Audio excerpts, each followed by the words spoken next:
Alhamdulillahirabbil alamin. Allahumma salli ala sayyidina Muhammad wa ala ali sayyidina Muhammad. Pertemuan kita ini insyaallah mendatangkan keberkahan buat kita semua. Karena kita berada dengan orang-orang yang mulia, jauh datang dari Al-Azhar Kairo Mesir, guru besar Fadilatul Syekh Al-Ustaz Ad-Doktor Usama Al-Azhari, nafa'anallahu bi ghaziri ulumihi. Mudah-mudahan ilmunya, berkahnya melimpah buat kita semua. Ada juga guru kita Profesor Dr. Amin Rais, ada Bang Sandi yang tadi ketika diminta untuk naik ke atas, beliau memberikan mikrofonnya ke saya, dan mikrofon itu diambil panitia lagi, diganti dengan mikrofon yang lain. Banyak sekali orang-orang yang luar biasa. Ada Ustadz Fatih Karim. Tidak mengurangi rasa hormat saya, nama-nama yang tidak saya sebutkan bukan berarti saya tidak takzim, tapi karena memang saya tidak ingat. Hadirin hadirat, muslimin muslimat, mukminin mukminat yang belum kawin dan belum sunat, semuanya insya Allah dimuliakan Allah Subhanahu wa taala. Hadir juga di sini istri saya, mertua saya, Umi, kakak saya, ada papa, ada mama, semuanya. Mereka semua ikut berbahagia. Allah itu sangat sayang dengan bangsa Indonesia.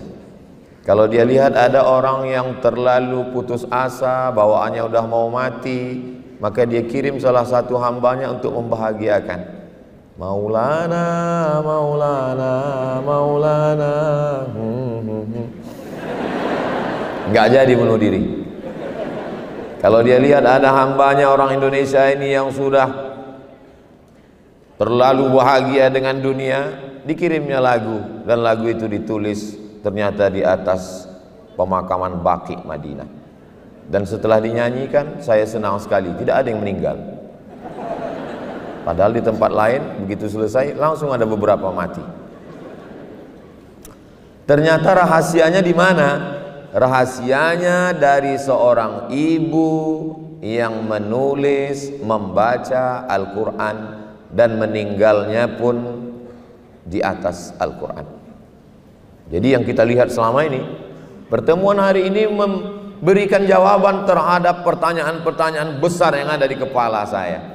Bagaimana ada seorang anak bangsa Indonesia lahir dari kepalanya darah seni yang mengalir membuat kita mengingat Allah, di saat yang sama kita menikmati lantunan suaranya. Ternyata itu dilahirkan dari seorang ibu yang cinta kepada Al-Quran.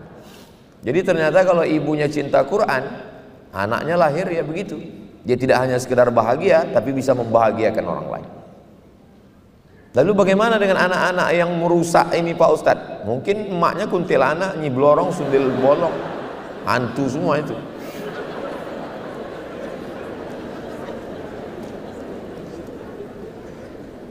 Putri Indonesia, artinya kalau putri Indonesia kan orang yang paling cantik si Indonesia. Masuk Islam, setelah masuk Islam apa yang terjadi? Suami meninggal dunia. Apa selanjutnya? Masuk penjara. Apa yang selanjutnya? Terhinakan. Apa selanjutnya? Merasa tidak berbakti kepada orang tua. Orang tua merasa, apa salahku sebagai orang tua sehingga kamu mempermalukan seperti ini? Di mana letak rahasia kekuatannya? Kenapa begitu kuat? Selama ini saya termasuk yang penasaran, apa yang membuat kuat? Hari ini saya mendapatkan jawabannya. Ternyata kekuatannya ada pada Al-Quran. Wa nunazzilu minal Quran.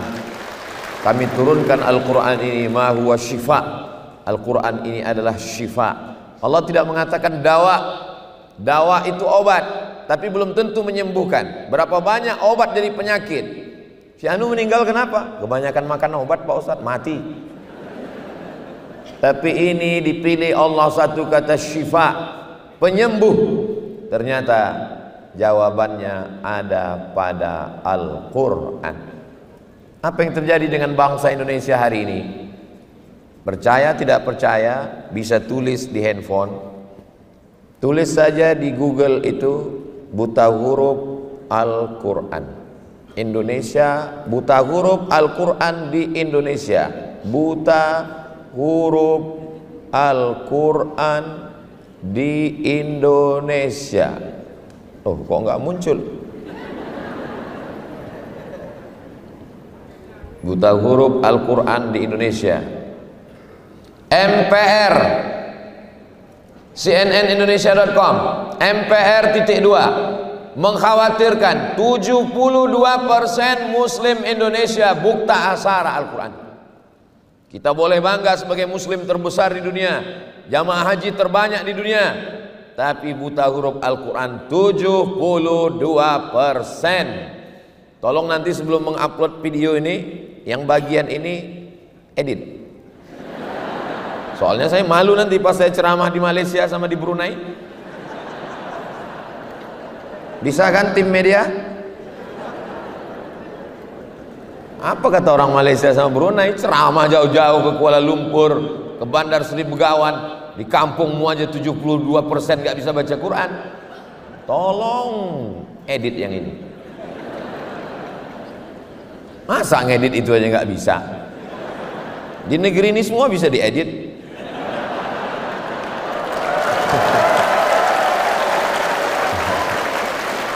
Jadi kalau kita mau kembali kejayaan Indonesia, maka kembali kepada Al-Qur'an. Ada seorang anak bernama Bapak Irfan. Bapak Irfan melihat ayahnya duduk membaca Al-Quran. Sekali duduk berapa dia baca? 7 juz Al-Quran. Ketika itu dia bertanya, mengapa ayah duduk lama? Hatiku terlalu ingat pada almarhumah ibumu, maka untuk menenangkan jiwaku aku membaca Al-Quran. Duduk 7 juz, gundah gulananya, risaunya, kecewanya hilang. Yang menguatkan ada Al-Quran. Ayahnya itu bernama Haji Abdul Malik Karim Amrullah, Buya Hamka. Alhamdulillah Pak Ustadz, suami saya pun setiap saya dekati dia sedang pegang handphone, tapi Quran digital. Setiap saya dekat, Quran digital. Begitu saya menjauh, game online. Apa sebenarnya yang terjadi? Mata bisa dibuat istirahat. Bagaimana cara mengistirahatkan mata? Pejamkan mata, insya Allah mata istirahat. Telinga bisa dibuat istirahat. Bagaimana mengistirahatkan telinga? Cari sumbat telinga, insya Allah telinga istirahat. Kaki mau beristirahat, bagaimana mengistirahatkan kaki? Jangan jalan, duduk di rumah, baring-baring, insya Allah istirahat. Tapi ada yang tidak bisa diistirahatkan. Apa dia? Pikiran. Pikiran tidak pernah istirahat. Dia terus berpikir. Pak Ustadz, mohon maaf ya, untuk beberapa hari saya nggak bisa ikut pengajian. Kenapa? Saya mau mengistirahatkan pikiran saya. Saya mau pergi ke danau, saya mau pergi ke bukit, saya mau pergi ke laut. Akhirnya sampai ke pantai, mau istirahat. Ternyata apa yang terpikir? Tiketnya mahal, hotelnya mahal, tagihan. Dulu yang dipikirkan orang hanya anaknya, suaminya. Hari ini orang buka handphone, scroll. Yang dipikirkannya suami orang, anak orang, rumah orang. Manusia zaman sekarang ini aneh sekali. Tetangga beli kulkas, dia yang kedinginan.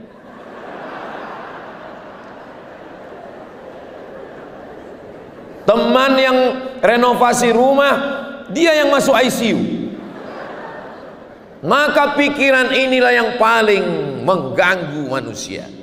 Betul tidak Bapak Ibu? Banyak sekali yang mengaku. Jadi sebenarnya bagaimana cara mengistirahatkan pikiran? Alhamdulillah Pak Ustadz, saya sudah berhasil mengistirahatkan pikiran saya. Dengan apa? Saya pergi kemarin ketemu psikolog, psikiater, akhirnya dia kasih saya obat. Tenang. Alhamdulillah masalah saya hilang Pak Ustadz. Kok bisa hilang masalahnya? Dia kasih tahu, ini dimakan pagi, ini dimakan siang, ini dimakan malam, ini makan sebelum makan, ini makan setelah makan, ini makan setengah, ini makan seperempat. Bertambah beban saya Pak Ustadz. Akhirnya pergi ke rumah-rumah spiritual. yang katanya kalau kita pergi ke rumah spiritual ini kita akan tenang. Begitu masuk ke dalam, mendengar suara gemericik air terjun, lalu kemudian terdengar suara kicau burung, lalu menghirup suara aroma terapi dari asap-asap, lalu kemudian pejamkan mata, tarik nafas, tarik, tahan, disuruh mengamati napas, juga tidak menyelesaikan masalah. Jadi satu-satunya cara adalah kembali kepada Al-Quran. Ambil wudhu, setelah itu sholat sunat 2 rakaat, setelah itu buka Al-Quran. A'udzubillahi minasyaitonir rajim. Bismillahirrahmanirrahim. Yasin wal Qur'anil Hakim. Innaka laminal mursalin ala siratim mustaqim. Suaminya nanya, ngapain kamu baca Yasin terus? Persiapan untuk kamu, Pak.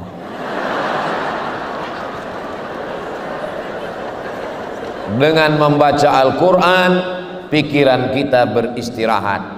Dengan membaca Al-Quran, hati kita tenang. Yang ngomong bukan saya. Ketenangan itu letaknya bukan di mata, ketenangan bukan di telinga, ketenangan bukan di kaki.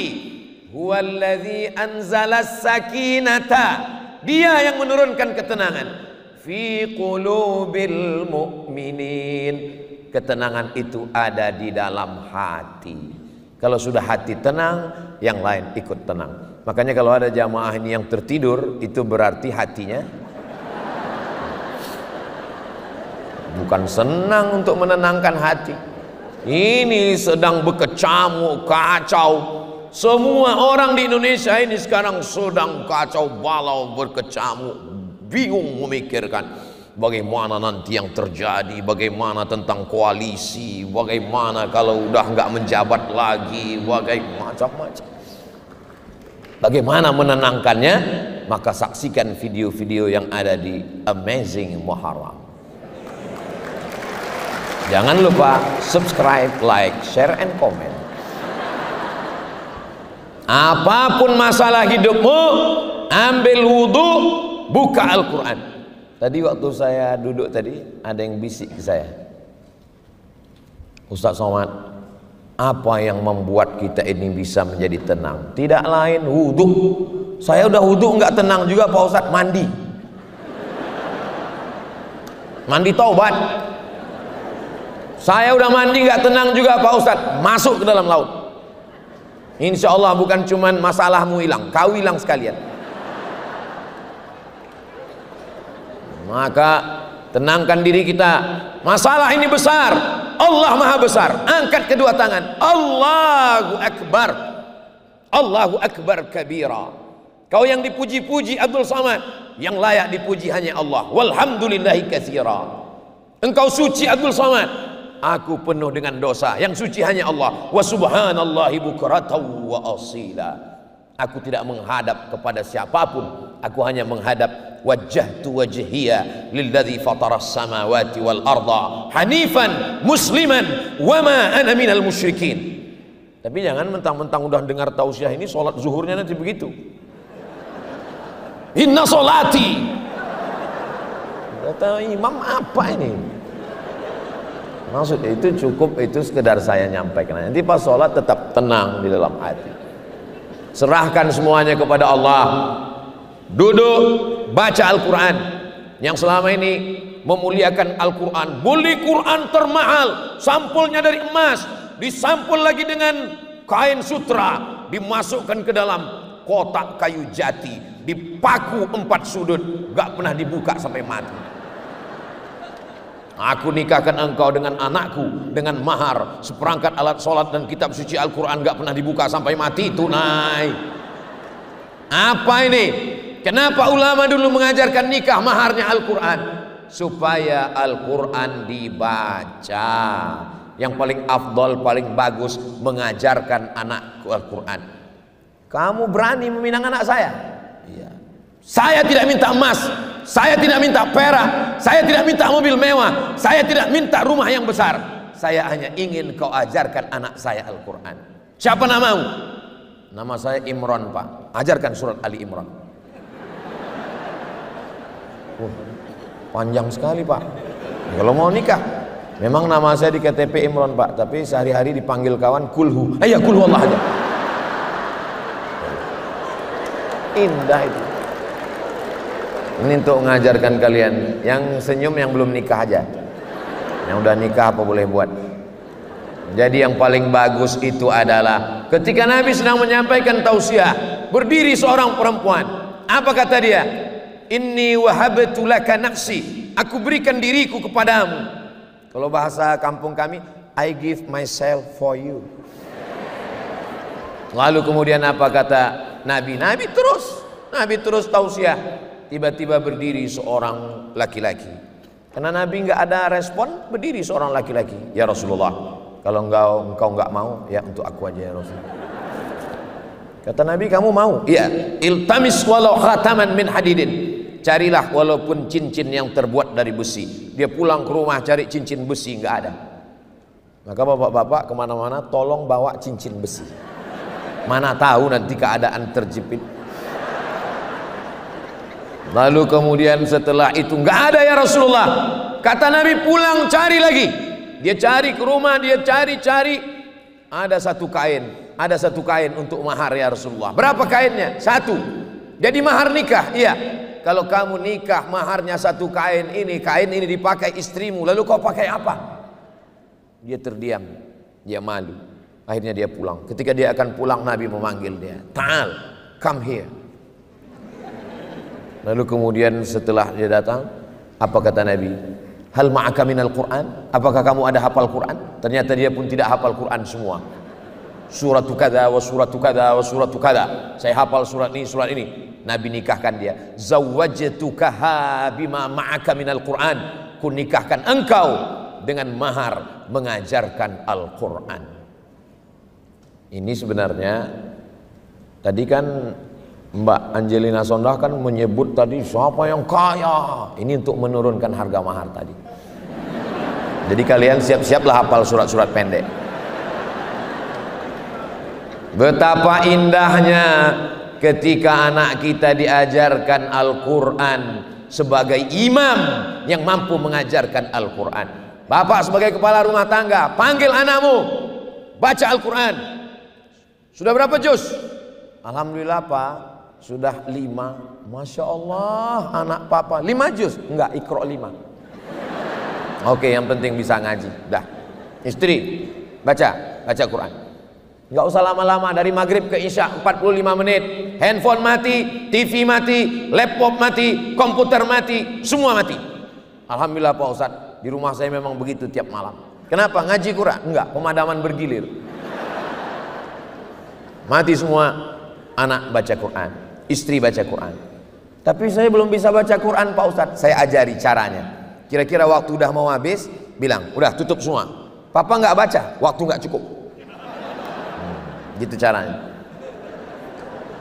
Siapa di antara kita ini yang ramai, ini yang paling mulia, bukan yang paling kaya, karena harta akan tinggal. Bukan yang paling tinggi jabatannya, karena jabatan tidak lama. Yang kekal abadi hanyalah man ta'allamal Qur'ana wa 'allamahu, yang mengajarkan Al-Qur'an, yang belajar Al-Qur'an dan mengajarkan Al-Qur'an. Mudah-mudahan dengan program Amazing Muharram ini, maka terlaksanalah program Ustadz Fatih Karim mengqurankan Indonesia, hilanglah buta huruf Al-Qur'an insyaallah. Beliau bisa mengumpulkan orang yang hebat-hebat ini, luar biasa.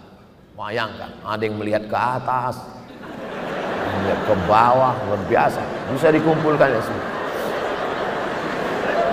Maka tidak salah kalau Konstantinopel ditaklukkan oleh Muhammad Al-Fatih, maka insya Allah buta huruf Al-Quran Indonesia ditaklukkan oleh Ustadz Fatih Karim.